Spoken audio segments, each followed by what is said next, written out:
Glad to have you join us on the news at 1 on NTA Channel 5, Abuja. I am Mariam George Gitubo.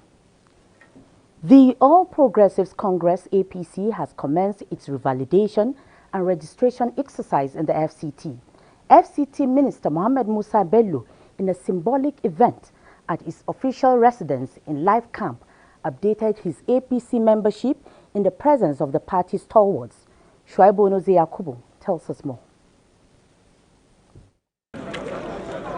This symbolic event at the polling unit 001 Gwarimpa Ward in Abuja Municipal Area Council signals the commencement of the FCT APC revalidation and registration exercise in the FCT. FCT Minister Mohammed Musa Bello disclosed that the exercise will reposition the ruling party to accommodate more members. It's an opportunity for members of our dear party to show their love for the party and to re-update their records, and more importantly for us to allow new members to come in. And I think it's very important, as you can see, the enthusiasm here shows you that APC is well organized in the FCT. Do not remain an armchair spectator or commentator or regulator to say something is wrong with the ruling party or another. It's an opportunity to be a good citizen, to join the ruling party, to lend your voice to nation building. Chairman of the FCT APC Revalidation and Registration Committee, Umar Sanda Garba, says the process will be conducted in a transparent manner as nobody will be disenfranchised. Now, we are giving everybody an equal opportunity. The aggrieved members who have left our party, we want them to come back and register. We are going to start everything afresh. We are registering everybody. The forms are serialized, so it is not something you go and photocopy and go and fill. That will be unacceptable.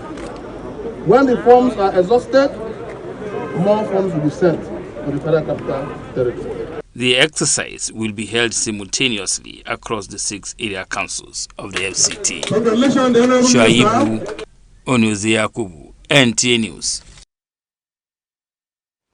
A book titled The Evolution and Development of a Federal Capital City exposes readers into the imperative for relocating the Federal Capital Territory from Lagos to Abuja. Hadiza Godwin Ebune reports that the book also delves into the historical background, population, ecology, as well as the socio-economic life of the residents. To enhance economy, scientific, technical, cultural cooperation, and a better understanding of the birth of the Federal Capital Territory, the 5-chapter book, Abuja, the Evolution and Development of a Federal Capital City, highlights the policy thrust and major contribution of successive administrations to the development of Abuja. Chairman of the occasion, Senator representing the FCT, Philip Tanimu Aduda, former FCT Minister Alhaji Muhammad Abagana, and other dignitaries present say the book content has useful information about the new Federal Capital Territory and the dreams of the founding fathers, hence making it worthwhile and a must-read and a must-have for libraries, institutions, and students. When none of us will be here, but this book will outlive us all and serve as a source of memory for those coming after us. Like the minister of the FCT, Malam Mohammed Musa Bello, usually I always say, Abuja is our city. We have it to own it and treat it as if it has a life. Abuja has succeeded beyond all expectations in serving all the purposes of its creation as Nigeria's new federal capital. Book reviewer Professor Saleh Dauda says the 317-page book captures the key declaration and broadcast that the foundation of the building of the new city. The master plan of the FCT, the resettlement policies are all encapsulated in this book. Author of the book, Abuja, the Evolution and Development of the Federal Capital City, Jume Amadu says, the book contains first-hand information about the capital city, including its master plan. Anywhere you find yourself, see how you can document what it is that you have experienced, because no matter how insignificant that information that you think you're putting down is, it might become of tremendous benefit to somebody. And also, I wanted people to know what the story of Abuja is all about, so that they will understand why the founding fathers and the administrators then decided to move the capital from Lagos to Abuja. The book was born out of philosophical work of the author, doctoral thesis titled Impact of FCT Resettlement Policy on the Original Inhabitants. Hadiza Godwin Ebuni, NTA News. And talking security situation in Karu, Nyanya and Jukwe axis has continued to improve, with residents commending the various police formations for being proactive to their peculiar challenges, also ensuring compliance with all safety protocols at this critical period of resurgence of coronavirus. Aina J. Auta tells us more. At the Apo community, it was realized that most of the prevalent crimes in that area are pickpocketing, handbags and phones snatching, which residents say has been effectively handled by the police. The traffic gridlock usually experienced by residents during the morning hours at Apo Kabusa Junction is also being coordinated by the police, with the story of the abducted persons who were rescued from the hands of their kidnappers on 6th of February, with the kidnappers arrested. They have been able to curtail unrestiveness called delimited courtesan. As you can see, the police, they are really doing their job. They try to control the traffic, but by men looking, the load is very choked. Moving on to Nyanya community, activities of hoodlums which include pickpocketing, phone snatching and handbags snatching have also been effectively controlled, residents say, with COVID-19 campaigns being done by the police in collaboration with members of the PCRC to encourage observance of safety protocols among the people. Police division in Nyanya are very, very effective fighting crime of different types. I see begging the Nigeria police generally for an office of the IG presidency to see how they can assist Nyanya police sector to have more patrol vehicle. Residents say housebreaking and burglary and young people being involved in cultism is a thing of the past in Karu and Jikoi, as the police have made arrests while working hand in hand with the people to ensure compliance of COVID-19 protocols. Especially policing work, it's not the work of one man. You can't leave the work for the police alone, because we work in synergy. We provide the information, they go to strike. Have an awareness in the police station where the policemen, the stakeholders, and other people that are living in the community. Well, by and large, Karu has been a very safe and secured environment. They mount their surveillance and their presence in every area that we have this troubleshooting area before now.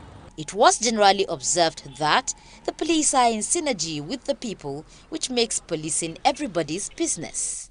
Ayena J. Auta, NTA News. Meanwhile, Area Commander Karu of the FCT Police Command, Assistant Commissioner of Police Olalekon Odumosu, said the command is constantly reviewing its strategies to address the dynamics accompanying emergent security challenges in the area. He stated this while responding to questions on the security check program on the Unity station called the Police. Ilyas Onotu Yakubu tells us more. Housebreaking and carjacking, as well as snatching of valuables around the Nyanya, Karu and Jikoi axis, used to be crimes of major worry to residents of the area. ACP Olalekon Odumosun explained that the area command and other police formations in the area, through constant synergy with residents, have worked out modalities which is helping to checkmate these crimes. The issue of robbery is not too common because of the robust strategy that has been put in place by the FCT Commissioner of Police. Though we have some cases in a very rare situation. The rising trend in abduction around the Apo axis, as well as managing traffic and the menace of cultism amongst youths, also took center stage as the senior police officer responds to questions on security in the area. There are designated parks within the FCT.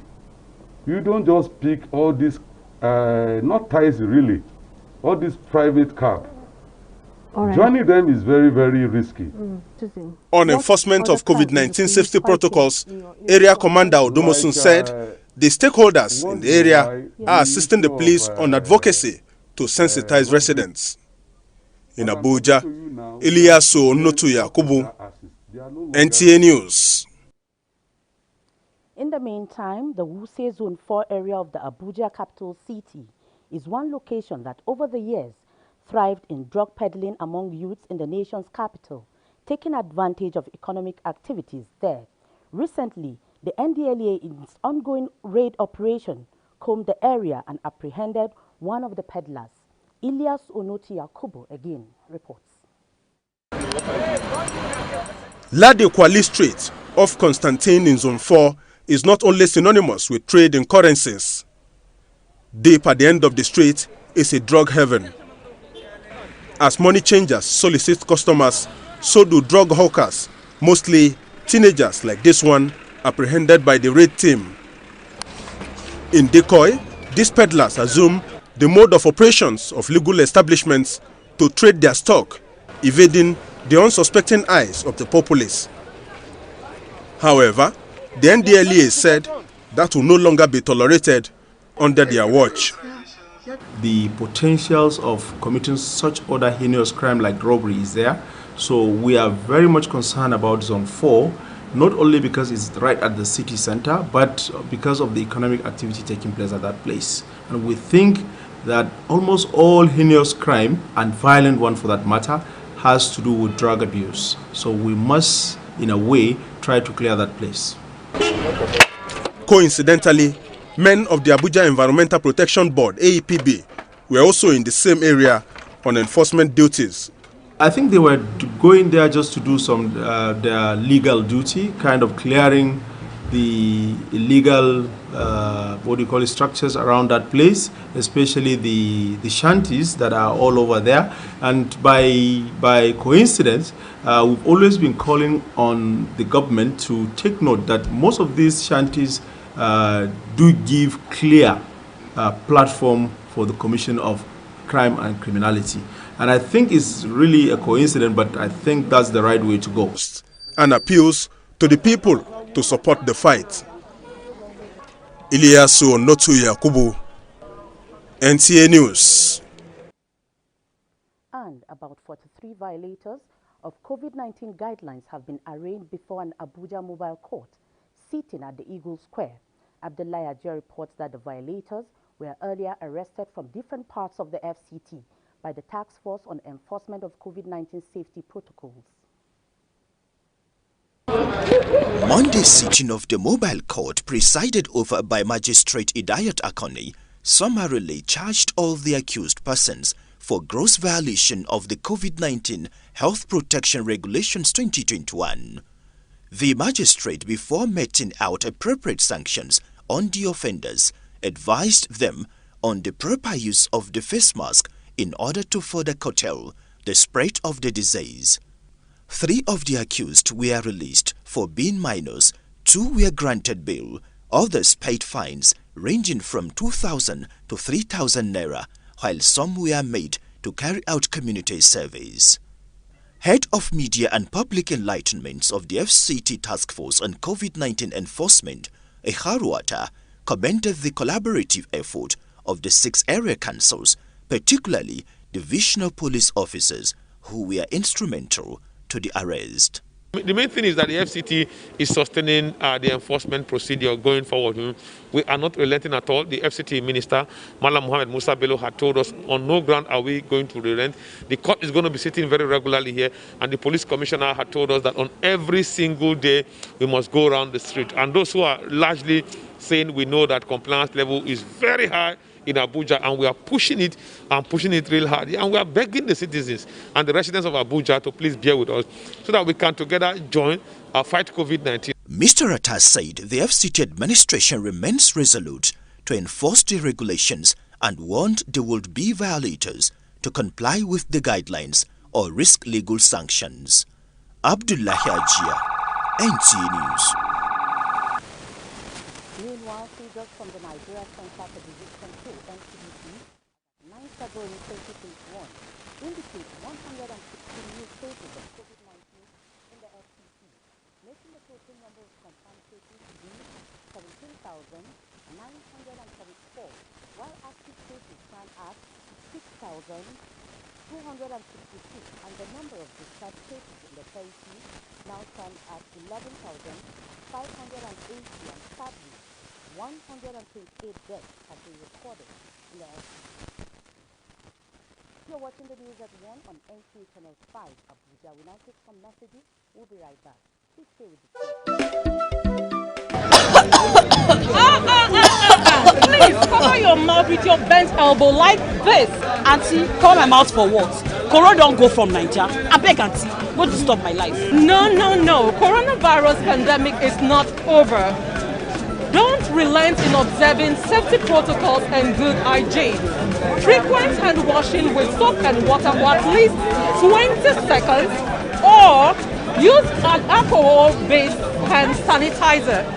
Practice good respiratory etiquette, including covering your coughs and sneezes. Avoid close contact with a sick person.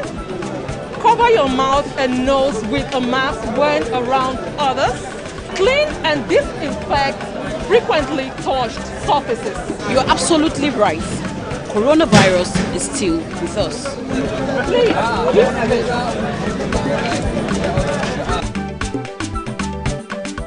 and remember, coronavirus pandemic is not over. Protect yourself and others to stay safe. This message is brought to you by NTA Channel 5, Abuja, the Unity Station. Glad to know you're there. With the coming of the Persons with Disabilities Commission in Nigeria, there are high expectations that the plight of these people will be alleviated, especially issues of discrimination and equal opportunity. Rukayat Abbas Hassan takes a look at how teachers are coping with children with special needs. Many years ago, it was estimated that over 31 million persons living with disabilities are in Nigeria. With the current happenings in the country, the activities of insecurity, communal clashes that are happening across the country, as well as victims of accidents, many realize the number of persons with disabilities has increased. One of the cardinal objectives of President Muhammadu Buhari is to fight insecurity and also provide equal opportunities for all Nigerians. Speaking to the Executive Director of the Commission for Persons with Disabilities in Nigeria, Hussaini Suleiman Kangiwa, he charged all non-governmental organizations to come to the Commission to put heads together so as to achieve the objectives of the Commission. For the persons with disabilities in private and government buildings, access in the transportations, motors, trains, airports, airlines, all these transport must provide access, must prepare equipment to give the disabled persons an access to go into their business without discriminations. For children with special needs, parents and teachers who are determined to help such children say all children need love, encouragement and support. For kids with hearing disabilities, positive reinforcements, they say, can help with strong sense of self-worth, confidence and determination. First of all, you need to help them to gain that calmness, to understand that, hey, you're not alone in this thing. You know, with a combination, with the strategies and methodologies that these children can improve. You shouldn't lose hope because they have an impairment in one area or the other does not mean life is over for them. They have these special needs in diverse areas, and we train teachers who can cope with those special needs. While commending President Buhari on the creation of Persons with Disability Commission, many are hopeful that the eagerness to leave a mark of positive development in the lives of Nigeria has just begun, particularly in the lives of people with disabilities. In Abuja, Rukaya Abbas Hassan, NTA News. Residents of Bakin Uku, Kaduna Road, Suleja are protesting what they call the inappropriate location of a gas plant within their community. The protesters say those concerned are putting business interests and profits first before the greater good and the safety of the community. Hadiza Godwin Ebune brings us situation report on Bakin Uku, Kaduna Road. This is the construction site of the gas plant. It is a multi-million naira investment. Residents of Bakin Iku Kaduna Road in Suleja would have nothing to do with this new development in their neighborhood because of the fear of their safety.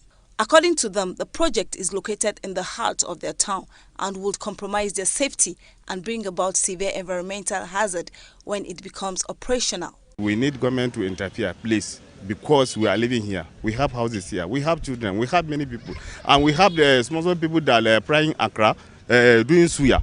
Gas, danger of the gas. Any moment that fire break, we have people to go. So please, we need government to help us to interfere about this. It's dangerous in a place where people live. Though we have petroleum station, filling station around, but we know there's a difference between gas and petrol. Gas is volatile, so it can cause harm anytime. The community have sued the two companies undertaking the project, and as a result, one of the companies has stopped further work. However, the other has continued with construction, insisting that he has up-to-date documents. Those dragging, I can equally say that dragging blindly, because those complaining the distance from the gas plant to their house, as far as I'm concerned, about 300 to 400 meters different. So, first of all, they started arguing as if they have self-interest on the issue. On my second visit to the community, the constructions have been completed and part of it is in full operation. All efforts to speak with management proved abortive. The residents, however, are not shifting ground. For them, the project is dangerous and would rather prefer it located further from the current location with heavy human activities. Gas plant sited in between the Catholic Church and the mosque across, and a couple of schools around where the two gas plants is sited. It's a danger risk to the community. It is a time bomb where nobody knows when it will explode. It might not be now, but what kind of legacy are we trying to leave? I know how risky that thing is, because once a time I was a tanker driver. I have seen the worst part of that thing.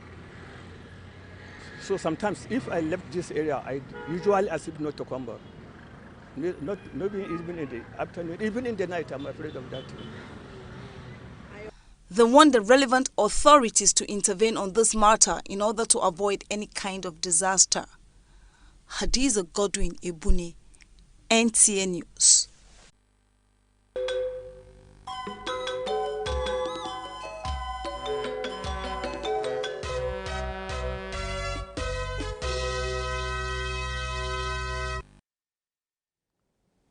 And in the sports world, top tennis stars on show at the Australian Open with shocking results being recorded.